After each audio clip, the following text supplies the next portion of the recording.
Yo, what up, Toshi here. We got patch notes for Rememento White Shadow for the 28th May of launch global server release. Alright, let's go. White Shadow, an emotional animation RPG with a different level of strategic depth.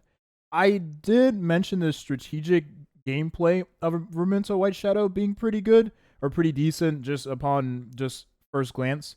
The skill point management, MP management, whatever you want to call it, system is pretty interesting.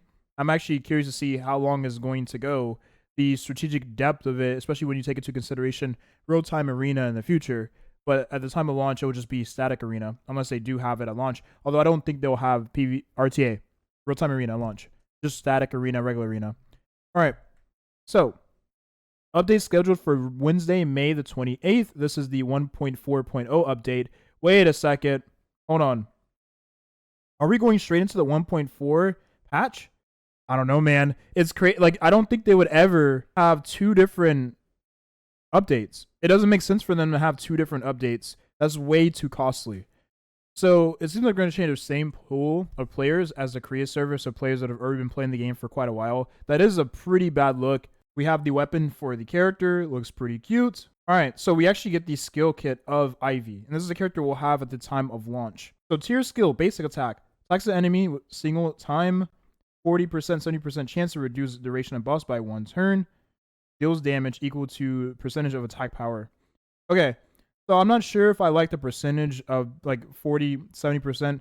Maybe that is your dupes to upgrade it to 70% for the character. I doubt it's dupes. Probably like skill tree.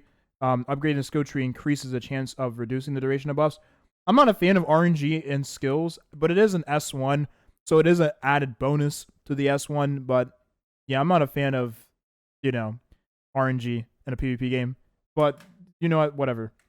Skill 2. Attacks a single enemy. Deals damage equal to 257% of the attack power. Absorbs 50% of the attack gauge. With a 45-75%. Man, they love the percentage chances, don't they? You have a 75% chance to absorb the attack gauge by 50% on tier 2 skill. And then tier 3 is the ultimate. Attacks a single enemy 5 times, dealing 293% of attack power as damage. That is a lot of multi-hits. If there's like any, I don't know, piece of gear in the game that allows you to deal additional damage per like hit you do on the enemy, this would be really broken with that specific like stat, right? If it is in the game. I don't know if this game has like additional damage procs or whatever. That'd be insane. Each has 90% chance to remove 1 buff effect. Each time it's released, it deals fixed damage equal to... Okay, wow. So, I mean, you just deal additional damage with the hits. That's crazy. Wow.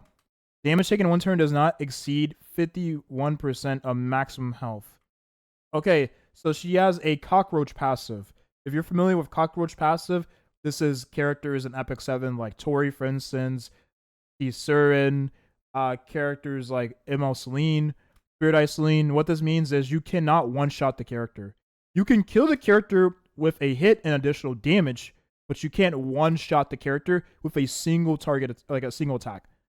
Doesn't matter how much damage you do in the attack, you cannot one-shot this character. But, however, additional damage or multi-hits does help against that. So we'll see how this turns out. It says damage taken in 1 turn. Maybe it means one. Again, I'm going to say 1 attack, because if it is just 1 turn, and it doesn't matter how much damage you do in that turn, including additional damage, this would be really broken. But I'm going to assume that it means damage taken like in that specific hit. All right, this is her artifact. Now, I'm going to assume that this is like Epic 7, where you can get dupes on your weapon, and then the stat bonuses does go up. So for most people, most players, you're going to be expecting that 7.5% attack power and critical damage increase, and you're going to be expecting that 10% attack power increase when you're below 70% HP, and then when you're below 50%, you should expect that 20% attack increase and not 40%, right?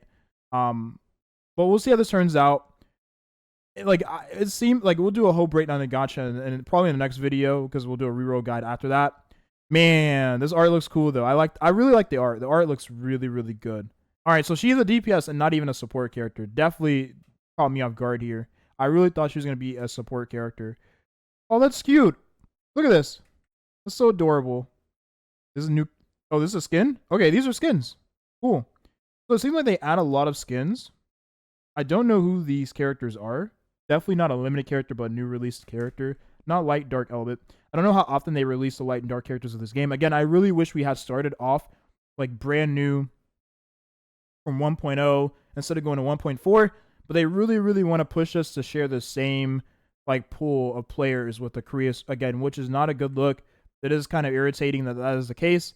But what can you do? It saves them a ton of money, right? Obviously. All right. Season pass. You get the skin. But the pass, it seems like the pass is going to be paid. Or maybe it requires a different currency, but it seems like it's going to be paid. Again, hard to tell without being in the game. But I'm going to assume it is paid. Okay, no information regarding that. What is this here? Grace of Dawn. Okay, you get some free pool currency. You get some, I believe this is stamina currency to to refresh your stamina. This is 3 standard banner pools. I don't know what currency this is right here next to the standard banner pools. And then you have, okay, this right here, this little diamond icon. I don't know, maybe this is like upgrade like material or character, something like that. I have no idea what that chip is. And then this is obviously a 5-star, not selector, but 5-star random character pool. So think of it like the 5-star hero pool thing in Epic 7. Except you can actually get a Moonlight character from that, which is interesting. Definitely interesting to say the least. All right. And this seems to me it is, I think it's, again, I don't know. I really don't know because I can't recreate it, but we'll figure it out. Luck is mine. This is a spin the wheel event. I believe you get a free spin each day. I remember doing this on my current account in the Korea server, and I was getting a free spin each day. I don't know what the rate is to obtain. Pool in the game costs 160 of the premium currency. So you can see here that you get 3,000 of the premium currency to convert to pools, and that does equate to a little over 18 pools. And then you also have the 10 pool that you can get too for the limited banner, which is nice. And then a bunch of other things. But you get guaranteed rewards on the right side. You can see here. Zoom in here. You can get guaranteed rewards after so many times of using the scroll the wheel event. It was nice. You're guaranteed stuff. But I remember getting one each day. So it's just a lotto event, seems like to me. You can earn additional rewards depending on the cumulative number. Yeah, roulette participations. You can win various rewards of roulette when you log into the game. Yep, so it's just a daily pool reward event. A lot of RNG, but it's a Korean gacha game, and these games are notoriously known for a ton of RNG when it comes to anything gacha related, right? And when I say gacha, I mean like premium currency pooling, gear, just all of that, right? The works. Event final stage is added. I don't know what this is. Maybe it's some in-game content. You obtain various rewards by consuming luminance or through spider web wrapped steals obtained throughout events. That's what I'm guessing it is some in-game content. Artness first purchase gift. She's a standard banner 5-star character. She's of the fire element. You can probably tell just based on her design alone, the color scheme. When purchasing your paid product, you can obtain various reward, but yep, cumulative login days, blah, blah, paid content. Looks like some more in-game content, 200 of the premium currency, 200 of that currency. And I mean, it's a little bit of pools, but hopefully they're not super duper stingy in in-game. We'll see though. Global servers and country language, voice selection. Global servers have been added. You can choose between Korean and global servers through server selection. Wait, so are we going straight to 1.4, but we're not going to share the same pool of players as Korea? We'll see, but ranked match weekly battle rewards will be revamped. 10 Orbits of the Light. Dejan 15. I'm assuming that is a certain rank. You can exchange 50 Orb of Light for 1 light of your choice at the shop. Okay. The color of the quest reset, blah, blah. So just quality of life. SU fix a bunch of quality of life. Okay, and that seems to be it. It's changed for the better than I thought. You've done a lot of work. Thank you. These seem like they're veteran players that already played it. The only thing left to do is play the game and ruin it. So patching it is really a waste of money. So LOL. People are discontent with the current game. It's good, but because it's abundant. But since they're aiming for a global coin, I hope they can fix the completion issues like lag and bug. Obviously, we can, put 2 and 2 together and decipher this. They're saying they're looking to cash in on the global release. So they're hoping that alongside the global release, they're fixing a lot of the issues like lag and bugs. Maybe I did see a little bit of lag when I was actually editing the video. There wasn't too much lag, but I did experience a little bit of lag when I was editing the video. This game event doesn't feel like an event. It feels like a side story. Ivy is prettier than I thought, so it's okay. I want to get Makina, but when I do, I have to wait for second half recall. I don't know what that means, but that's Rememento White Shadow launch, global launch nutshell. We'll go over the reroll guide, all the characters, but it seems like we're getting Ivy here at the time of the global launch. She's cute. She's adorable. She is a DPS. She removes buffs. She also just does a ton of additional damage, but she's just known for removing buffs. So she'd be really good to have in a team for PvP. Definitely a PvP-focused character, unless in PvE, maybe some bosses buff themselves up and you need to remove some of their buffs like defense up, attack up, all of that. You can remove those with this character. Very nice, very cool. I'm excited for the global release. We'll try this game out. We'll see how it goes.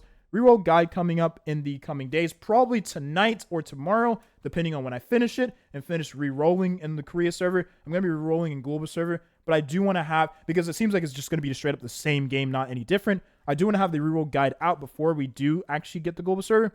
Look forward to that. Thank you for watching, and have a nice rest of your day. Bye-bye.